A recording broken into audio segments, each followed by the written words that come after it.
Welcome to the Tire Couch Podcast. I'm your host, Mitch, and as always, we got Mike.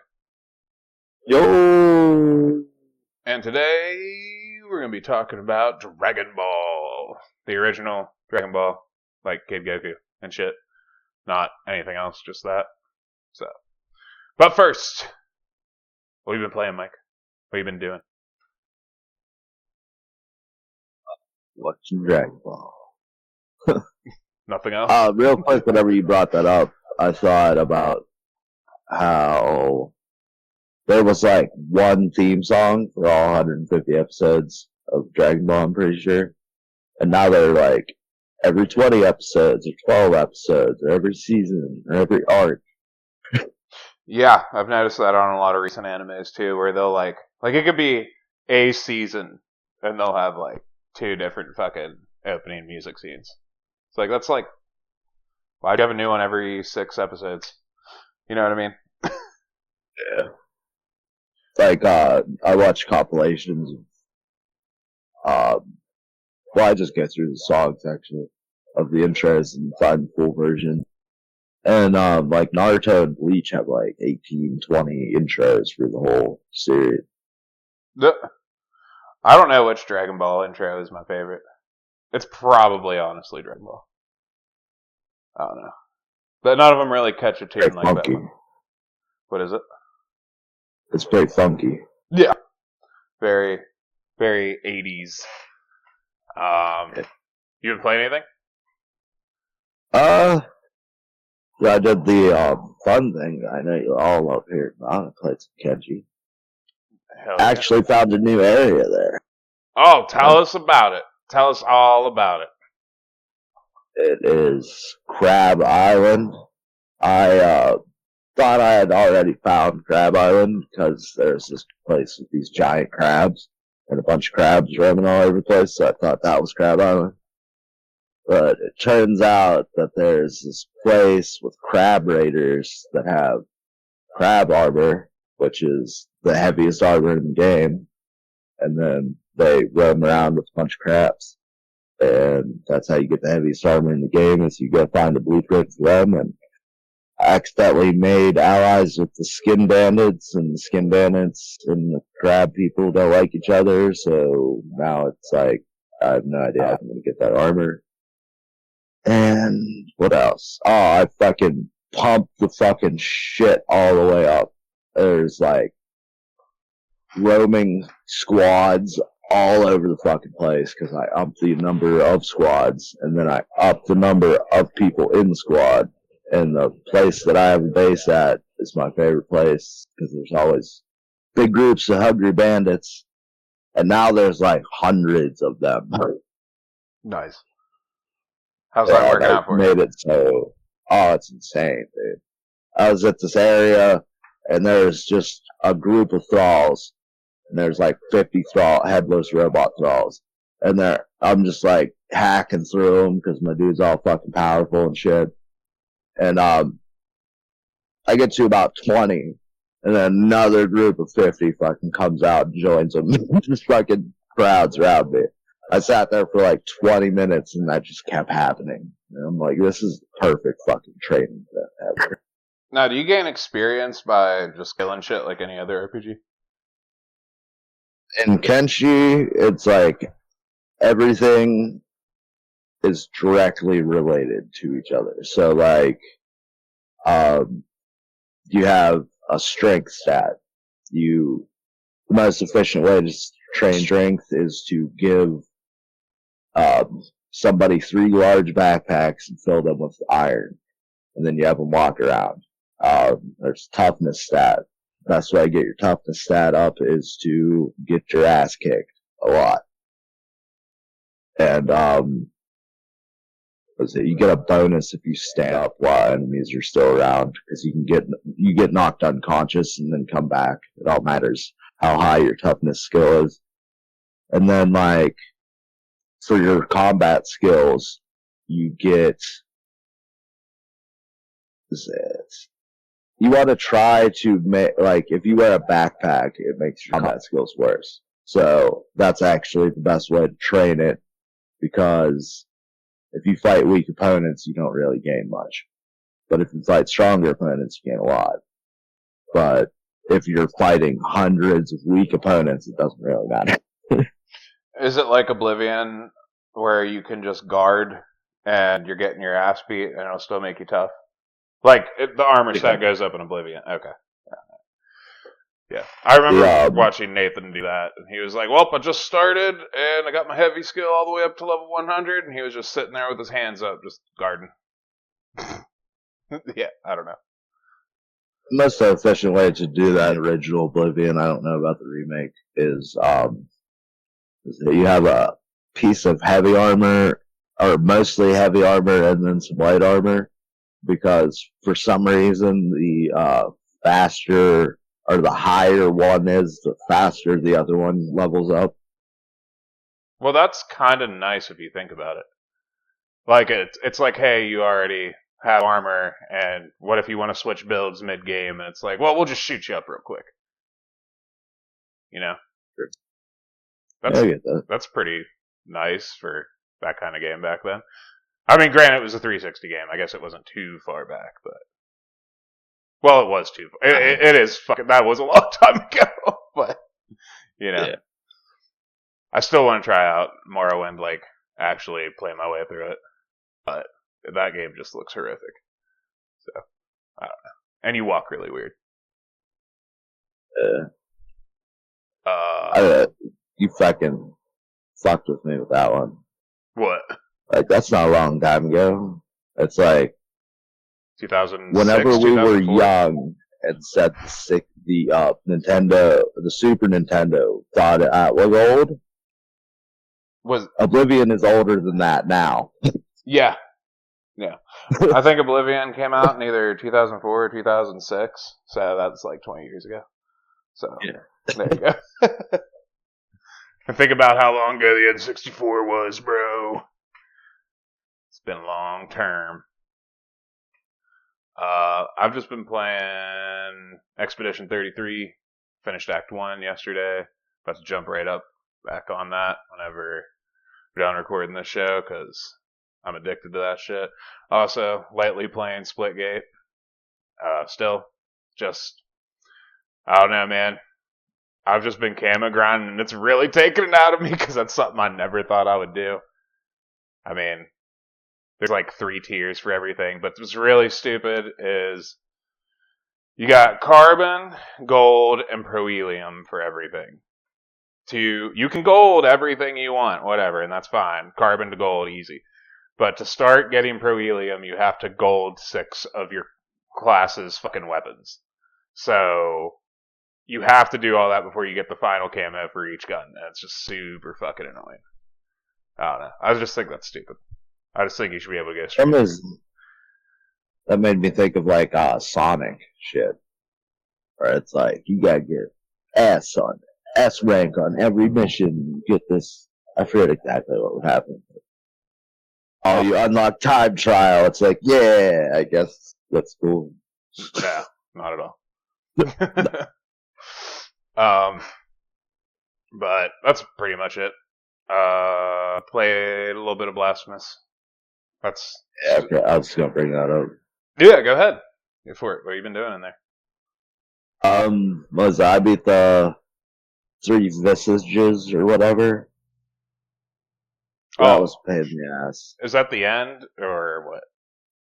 Nah, you gotta beat them to open this big door, and then you fight the dude that's following you around, and I'm stuck on him currently. I think I've only beaten 1 Visage, so...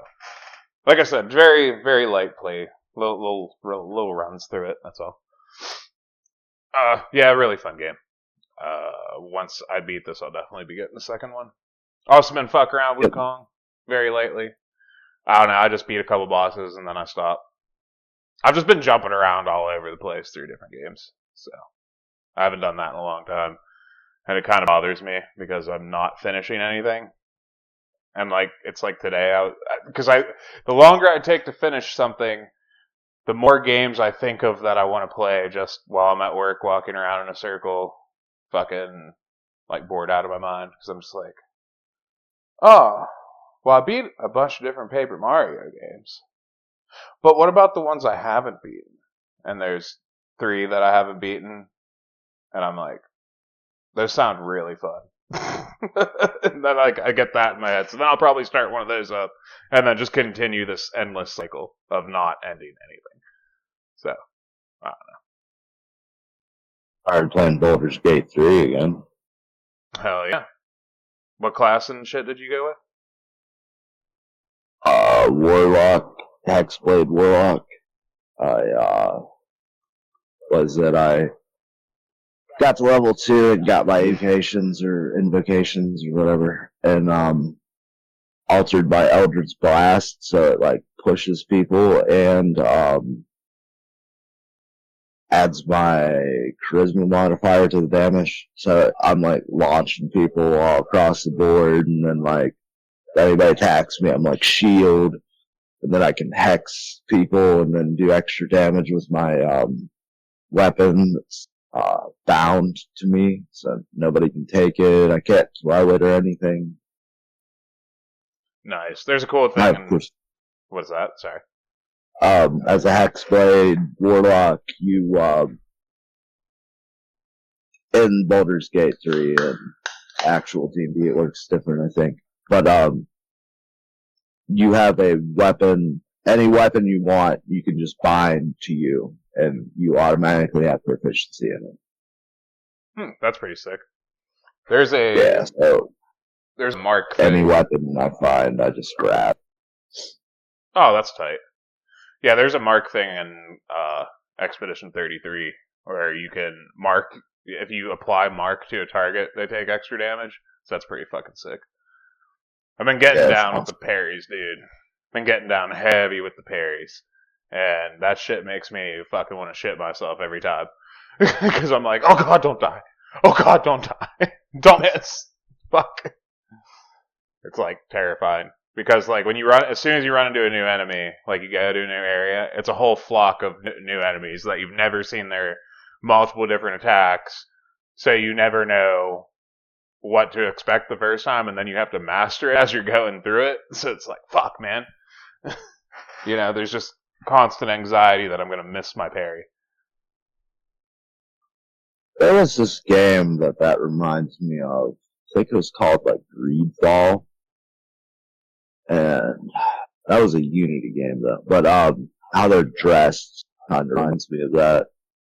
It's like turn of the century, like coming to America type clothing type shit. That's pretty sick. What do you do in it?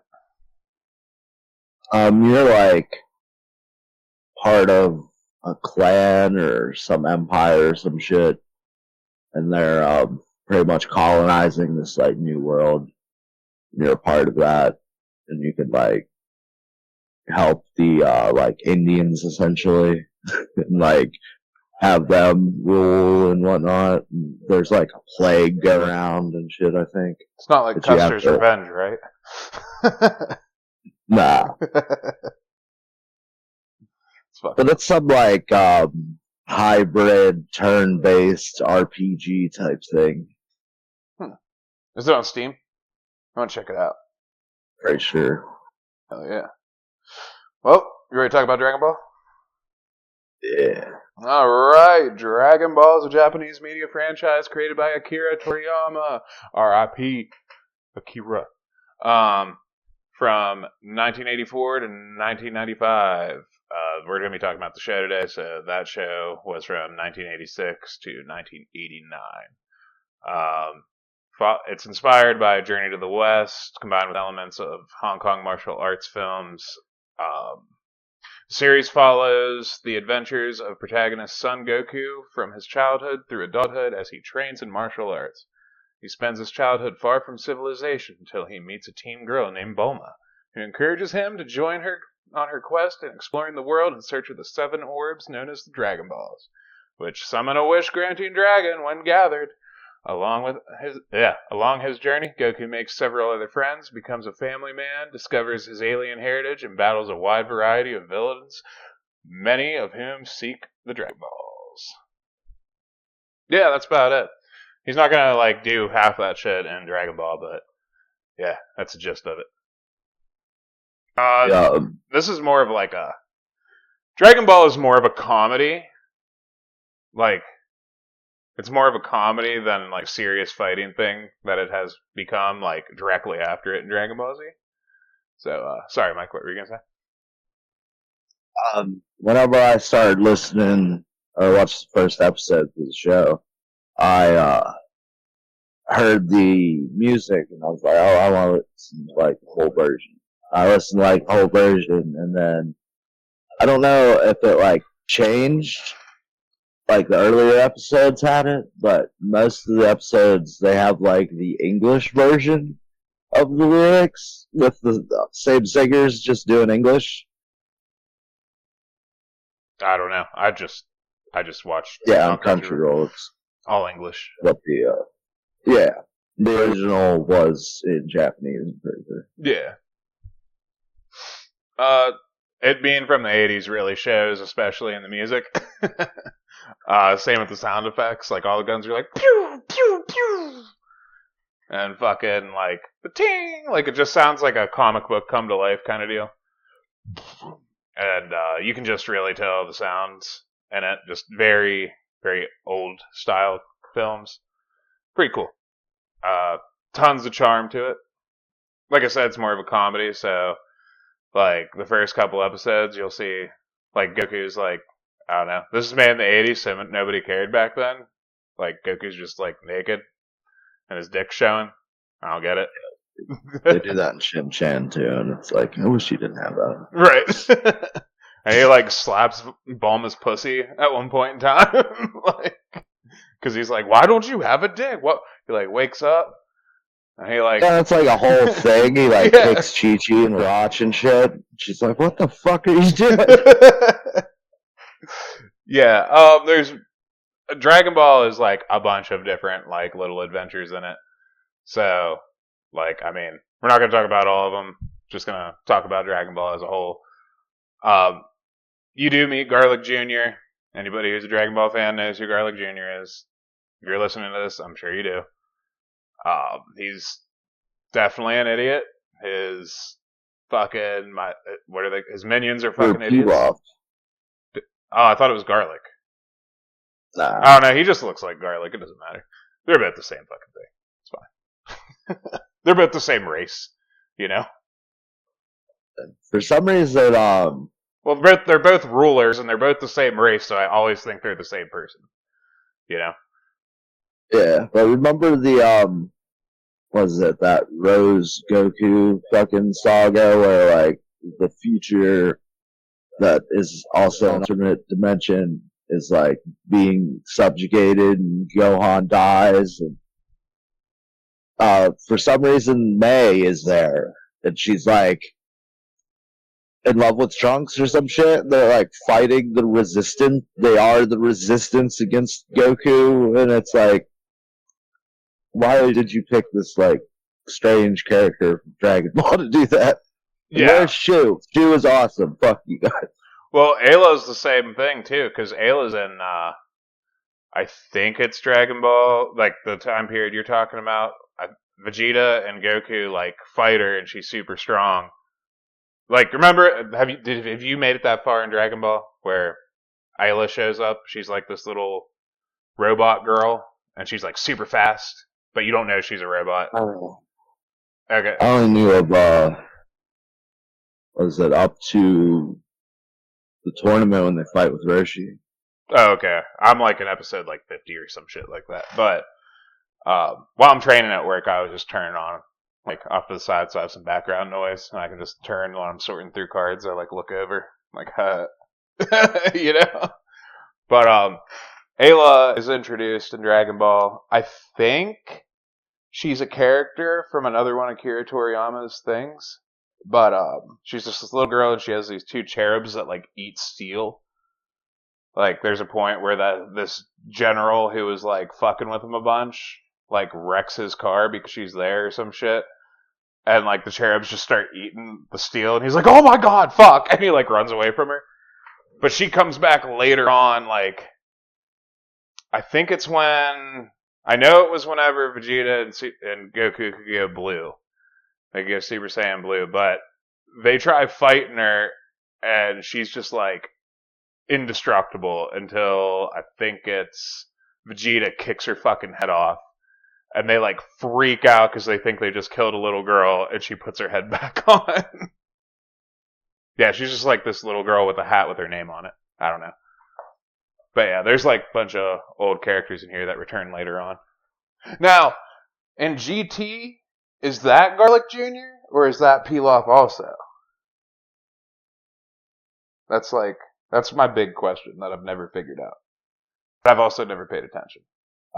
Emperor Pilaf's the one that was in GT. He wished Goku to be young again for some reason. I forget exactly what it was. So I'm gonna guess, but I haven't finished Dragon Ball. They never like killed him off or anything like that. He's just been somewhere. I don't know. I remember like the beginning, and he's like, was it May and Shu or kind of just like Team Rocket, where they just do random shit and they're like comedy shit. What did Pilaf do on what was it, Master Roshi's Island? And which one? Dragon Ball or GT? Dragon Ball. Okay, I can't answer you that question. I have no idea. I think they like showed up to like fucking try to scare Master Roshi to give him a Dragon Ball or something like that. There's just so much that happens in the show, and it's like most 80s things, it just cuts to something, and then to something else, and then to something else real fast, so it's kind of like, This isn't hard to follow, but I kind of don't know what's going on at the same time. So, I don't know. It reminds me of sorry, go ahead. I was more thinking like towards the beginning, like, whenever Goku and Bulma first meet and they're staying in that little house that she has, Goku like kills a wolf or beats it up, and then he's just fucking straight spit roasting it, and it looks like horrified as it's burnt to a crisp. Yeah. Pretty sure there's multiple times where he like skins and eats wolves, doesn't he? I think so. Yeah, whenever he first runs into Bulma, she's like, "What are you doing out here? You're just a kid." And he's like, "Well, my grandpa." So, like, he turned into the great ape and killed his grandpa, and he doesn't. It's never really even revisited, I don't think, either. Like, he just talks about it, and he, like, never finds out that he killed his grandpa? Isn't that kind of like what happens? Yeah, because, I think I remember Master Roshi doing something. I remember Piccolo destroyed the moon. That was for Vegeta, though. Or if they cut off Goku's tail before or not. I don't know. He has a tail in Dragon Ball. I'm talking about specifically in Dragon Ball. Because they never removed his tail, I don't think, did they? I don't remember if they ever show him becoming a great ape, or if it's just like a retcon thing where in Z it was all of a sudden a thing they did. Ah, gotcha. Yeah, he first meets Bulma, and she's like, "What the hell are you doing out here, and who are you?" And he's like, "I don't know, I've lived here my whole life." And he, like, sleeps over with her, and he's, like, snuggled up and, like, puts his head down, like, in her lap while she's asleep. He's like, "Huh? And he turns around and lifts up her, like, dress or shirt or something, and there's her underwear, and he, like, slaps her fucking vagina. He's like, "Oh, you don't have a thing!" He, like, fucking freaks out. Like, this whole show is just very random comedy shit. It gives some, like, weird implications, though, because it's like, that means, like, Goku, like, knowingly laid his head down on his grandpa's dick all the time. Yeah, a little bit. It's weird. You meet Yamcha in this whole thing too. He starts off like chasing them to find the Dragon Balls, like so he can steal it from them. And also, I know Bulma likes Yamcha. I don't think Yamcha liked Bulma at the beginning, right?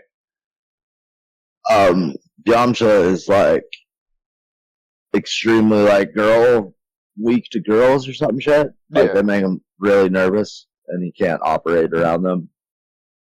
Yeah. So, like, I don't know if he ever really liked her or not, from what I've seen. Well, Because it is more just like, he is following them around. He tries to jump them, and then Goku kicks his ass, and then he finds out about the Dragon Balls and follows them around. Yeah, you made a lot of interesting characters, like the Bunny Gang. Bunny Gang's kind of hilarious. If the bunny touches you, you turn into, what is it, a carrot, right? Yeah. And he gets his ass kicked too. That one assassin dude with the ponytail that launches a fucking log, then jumps on it to travel. Like, just soars off into the fucking air. Emperor Pilaf, of course. Fucking. He fights him in the tournament eventually, I think. It's like General Shao or some shit like that. I had to guess. Yeah. The main thing of this entire thing is they're kind of just traveling, and then there's a situation. Traveling, and then there's a situation. And that's just kind of how this thing keeps going on and on and on and on. The first time they get all the Dragon Balls together, and they're like trapped by Emperor Pilaf because he like cages them up. And Goku Kamehameha waves his way through the wall, and fucking who's the pig dude? I can never remember his name. The fucking Shit. little pig guy. I'll say Olaf. Yeah, Olaf. There you go. Olaf is also a bad dude when they first meet him as well, and him and Bulma like fucking hate each other like the whole trip. And he just runs out while the dragon's summoned, and Emperor Pilaf's trying to figure out exactly how to word his wish, and he's just like, the most comfortable pair of underwear! And like these panties fall from the sky, and Pilaf and his minions just start like fucking shooting at him, and Goku and company. They're fucking writhingly pissed. So. Yeah, I was super surprised how fast they found the Dragon Balls. And like, Bulma kind of doesn't make too much sense. She's like one of the richest people in the world, or because her parents invented the capsules. And so I don't know if this is retcon in Dragon Ball, but and she wants a boyfriend. It's like her wish, which is strange. Like, does she wish to be introduced to a man that she wants? Like, maybe she just wants like the perfect man in her mind. I think I'm thinking like monkey paw shit whenever you do stuff like this, where it's like, oh, I want somebody that's like perfect and devoted and loving, and they're like everywhere you turn around, like they're like a fucking dog type shit. You're like, this is kind of borderline slavery and mind control. This is like super fucking evil. Yeah, I don't think you got to it, but this general dude that I was talking about earlier that runs into Ayla,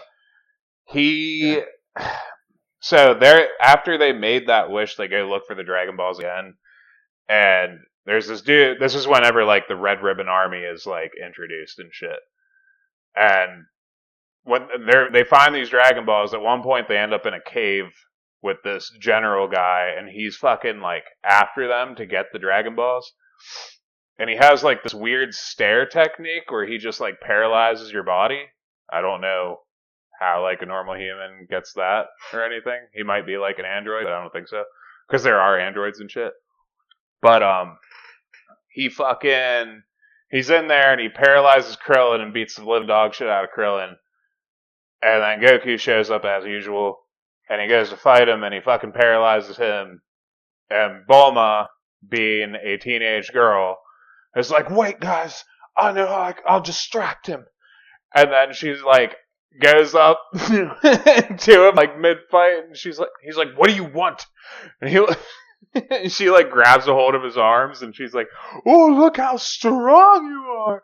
Oh my god. And he's like, the thing about him you need to know is he is obsessed with his looks, and that he's like perfect, like 6-pack of abs, fucking shirt off, fucking blonde hair, like he's obsessed with his looks. But he's also like when you hear him talk, you're like, gay. This dude's gay. Uh-huh. And like he looks at Bulma, he's like, disgusting! Ugh! Get away from me, you little twat! Or some shit like that. And she is like mortified that like it did not work. So it becomes this whole situation. And this goes on for like 2 or 3 episodes where she keeps repeating this attempt. And he's just like, woman, get the fuck away from me! Why would I want to be in love with a teenage little brat like you? That's just gross!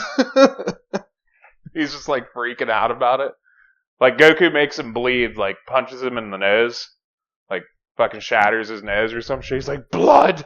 Oh my god! Blood! That's disgusting! I can't believe you've never seen that dude before. He is fucking hilarious. But after that whole situation happens and they escape, he goes to where Bulma lives in that big ass city. And fucking, that's where he runs into that little Ayla girl. Because he's hunting them down still to like try and redeem himself, you know what I mean? Yeah. So there's like that dude is a whole thing. I still haven't seen what happens in the end with that guy because like it's a lot. He's in there a lot at like whenever all that shit happens. So yeah. I thought you were talking about the assassin dude that the Red Ribbon Army hires. That has yeah, I know exactly. I was gonna bring him up next too. Yeah, the fucking ninja guy. He's like dressed up. He's like Chinese dressed from shit, but he has, I forget exactly. He has the black braided ponytail, and he has like robotic eyes and shit. No, neither one of those people. Are you talking about the dude that throws the log and jumps on the top of it? I was talking about earlier. Yeah, that's what I thought. Yeah. No. I was talking about something completely different. That dude, I hardly remember that dude. I just know he did that funny ass shit with the log, and I'm pretty sure he got his ass beat like right after that, didn't he? But I wanted to know if what's his name exists from the androids. You know how like they fight that old ass fucking android, and he's like, I was the doctor that created them, and I worked for the Red Ribbon Army, and I was always behind the androids. Like, did he actually exist? From what I've watched all the way up to now, I don't remember him in there. There is a really cool android though. He looks like Frankenstein, and and they like sick him on them. Yeah, they fucking sick him on him, and he's like, but I can't kill him. They're like, what do you mean you can't kill him? He's like, I'm not gonna kill somebody I don't want to kill. Like, that's just kind of basically it, and he just pals around with Goku for a minute while he's stuck in that place. Yeah, he was like the original version of Android 16. Yeah, essentially. What's his name? Hater? Yeah. Hater, yeah. He's Android 8. Oh, okay. I did not know that. I missed a lot of things. I was watching a lot of this while I was studying. But I watched I'm up to like episode 50, but I've only probably watched half of every episode. So I watched like the first 20, and then after that it was like halves. Because I started doing this training thing, kind of just don't have time. But yeah, a lot of... Yeah, the show is extremely 80s in the fact that like it's Dragon Ball and people are still shooting bullets, you know? Like there's a lot of guns in this. At the beginning, fucking Bulma hits Goku with her car. Yeah. And then Goku's like understandably pissed off. And then she fucking like shoots him with an Uzi. Yeah. It's like, what the fuck? Well, let's talk about that though. Fucking another very fun character, Launch. Did you get to Launch? Was it? Launch? No. Launch is fucking that one girl that's real nice and shit until she sneezes, and then she turns into like this pissed off blonde girl that always whips out an Uzi or an SMG and starts shooting at everybody. But she lives on Master Roshi's island for a while, and that's pretty fucking hilarious. So, yeah. Well, because Roshi is also brought up in this. Him and Krillin train under Master Roshi, and Krillin like lies about how good he was at when he was training with the monks or whatever, and Goku just beats him in everything possible because he's the lighthearted character, and Krillin's a fucking dickbag in this up until they become friends. Like, Krillin beats him in that one contest where Master Roshi draws a symbol on the rock and then throws it in the woods. Goku spends the whole time trying to find the real rock, and Krillin makes a fake one. Yeah, but then he gives it to Master Roshi, and Master Roshi just stares at it and then smashes it into his head, and he's like, "Now go get the real rock! The fuck are you doing?" But he tricks Goku into giving him the rock, and then he takes off. Yeah, and he takes off, and the dinner, which was prepared, is pufferfish, and nobody knew that, including the cook, did not know how to prepare a pufferfish. So yes, Goku is starving in the corner because the loser gets no food, but everybody else ends up poisoned and sick as fuck because it's pufferfish. Yeah, a lot of fun little things in this. But yeah, Launch. I'm pretty sure it is Launch. He prepares the food. Lives on the island with Master Roshi for a while, and you do meet Master Roshi in this, of course, obviously, and he is the ultimate perv, like pervier than ever, like sexually assaulting, pretty much rapey, pretty. Like there's a point where Launch sneezes in her sleep, but she's still sleeping, and he goes in, he goes in to pop a feel, like just while she's there, and he pulls back the blanket and he sees her hair turn black. He's like, "Don't move, don't fucking move." He slips out of the fucking room, like fuck. But yeah, he's always watching porn and listening to audio fucking workout videos, just laughing, staring at the sun. You watched the whole training thing, right? With Master Roshi and Krillin on the island? Yeah, I think so. Okay. Why does Master Roshi move almost as fast as Goku? Why not the other way? Why don't you think Goku? Wouldn't you think Goku should be slower than Master Roshi? No. Well, yeah, in Dragon Ball universe, I guess. But why?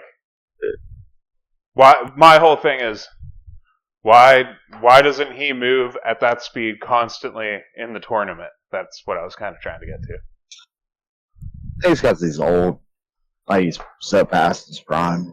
He can't always use his full powers and shit like that. Well, I just thought it was hilarious that every time you thought the tournament was it, they put in 12 different parts when you think the tournament is over, and it's really not, and it's just constantly Master Roshi going, "How the fuck? How many times do I have to put you down?" You know what I mean? Well, whatever Master Roshi pays the Indian dude, he's like, "Oh, you get." So he entered the tournament so he could get water for his village, and he gives him water for his village or some shit. Some finds a well or some shit for him, some shit. Pays him off somehow. And it's just this Indian dude dressed as Master Roshi, Goku and Krillin are yeah, that fucking super brown guy over there is Master Roshi. What? I like how it's the whole time they're that's definitely Master Roshi. He's like, "I think I finally figured out. You're Master Roshi's brother." It's it smells like Master Roshi. It doesn't smell like Master Roshi at all. What the fuck's going on here? That whole tournament is just filled with fucking just old 80s fucking jokes. You know what I mean? I wanted to get to the arc with King Piccolo and whenever Tien is introduced, and I wanted to see name. Just Tien. Yajirobe and Korn, is that his name? Say them both again. Yajirobe and Korn. I think his name's Korn. I know the name Yajirobe, but I can't even picture who that is in my brain, and I don't know who the fuck Korn is. The band? Corn's in there? Nah. There's like this fat white cat with a staff, and it is the thing that makes the sensu beans. Oh, okay. Oh, Corin. Corn, okay. Yeah, and who the fuck is Yabaruchi? Yajirobe is the little fat samurai guy that cuts off okay. hair. Okay. So, when does Popo come in then? Does Popo come in Dragon Ball or Z? He would have to come in Dragon Ball. Popo is like an interdimensional being that controls all. That's what he is in Abridged. But he is a genie that Kami makes or finds or some shit. Kami? The Namekian? Yeah. Kami is the other half of King Piccolo or some shit like that. Or he's the other half of Piccolo or some weird shit. I thought King Piccolo was introduced in the Z Saga. Nah, he's at the end of Dragon Ball, I'm pretty sure. In Dragon Ball, at the end, is Goku grown up? Or no? Yeah. Oh, okay, sick. Yeah, I'm definitely gonna keep watching this then, because I never knew that. I thought that was all, like, Z shit that they just kind of flash back to. I didn't know. The beginning of Z is like Raditz. Okay, I know that, but I just thought they did flashbacks throughout Z to like explain all these other characters. Like I didn't even know Tien was in Dragon Ball. Yeah, Tien, Chaozu, that little blue thing. I always forget its name. Chaozu. I like it. No, the blue thing that follows Yamcha around. Follows Yamcha. Oh, the little cat. Yeah. What? Maybe he's Corn. I don't fucking know. There's too many. There's too many. Corin would definitely be the white cat that has the sense of beans. Okay. Doesn't the little blue cat, his name start with a P? Maybe. Right? I think sounds about right. Yeah, I can't remember. And so does Tien also start as a bad guy like everybody else? He is his master is like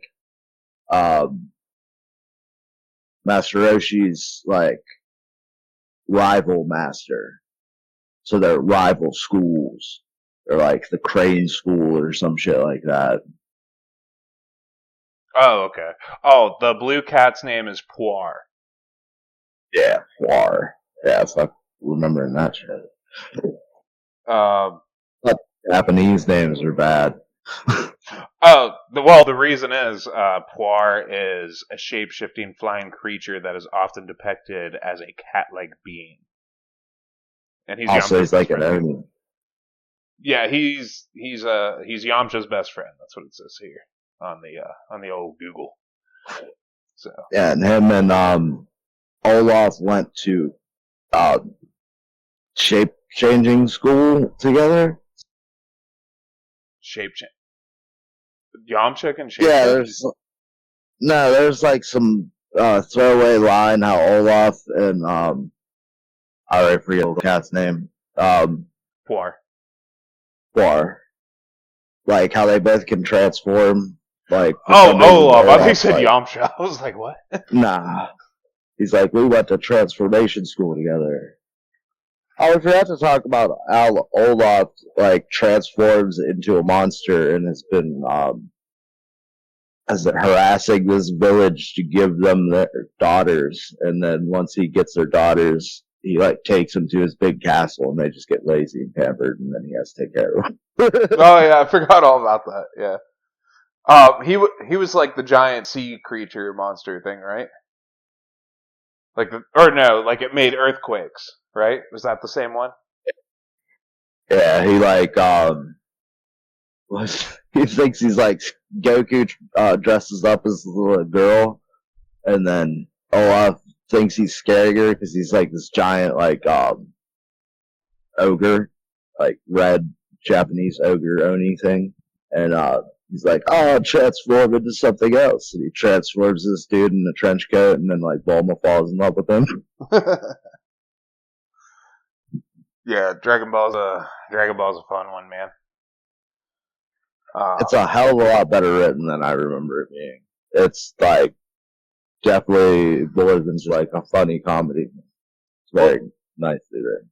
Yeah, well, we've had this conversation before where you were into a bunch of old movies, and like I was like, I don't know how you can stand to watch old movies, and I was like, we started watching old movies, and I was like, okay, I get what it's all about, and I'm like, damn, what else have I missed, man? Even Dragon Ball had this thing like going on that I love, all that charm. It's just so much fun. Yeah. But it's like it all started when I watched Beverly Hills Cop because my wife told me to. I was like, fuck yeah, that's a good one, dude. Yeah, I watched 1 and 2 back to back, and I was like, all right, dude, I'm gonna have to like jump on the train. I'm late to the game anyway, so I have to get on it now. So, but that's all I got. Anything else? Not that I can think of. Yeah, I'm pretty sure how the story goes is though that King Piccolo, who is a demon originally, which like I think now they made it to the timeline in the most newest version of Dragon Ball, whatever it's called. Namekians are demons, but they're demons that escaped hell, and then they made like a planet and lived on it. Huh. I never but knew that King one. Piccolo is like this like unique Namekian. Like he's the only one that exists in the story so far. And then he makes his children, which are all named after musical instruments. Tambourine kills Krillin in the tournament or before the tournament, I forget.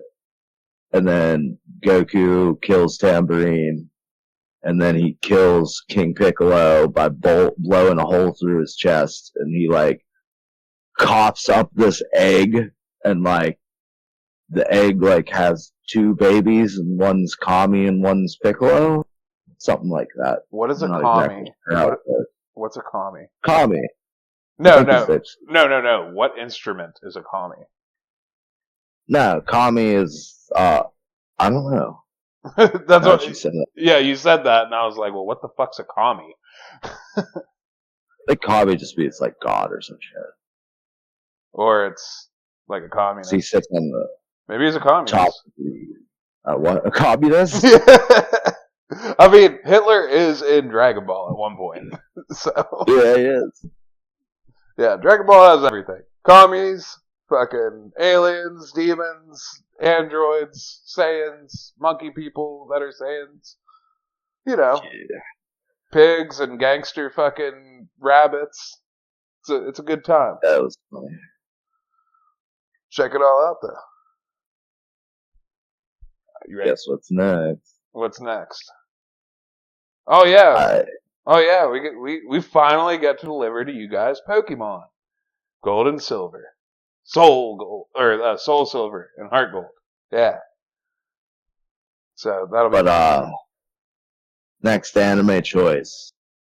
I was perusing. I was gonna pick my favorite anime of all time, then I was perusing through the good old Crunchyroll, and I seen a good old one that I'm sure you'll appreciate. What is it? We're watch Ghost Stories. Yeah. We're gonna get canceled. Yay! All right, we'll see you guys next time with Pokemon finally, and then Ghost Stories, and then we're gonna get to our Steam Summer buy fucking frenzy thing that we did, where we cover all the games that we bought together. So that'll be fun. So catch you guys later. Adios.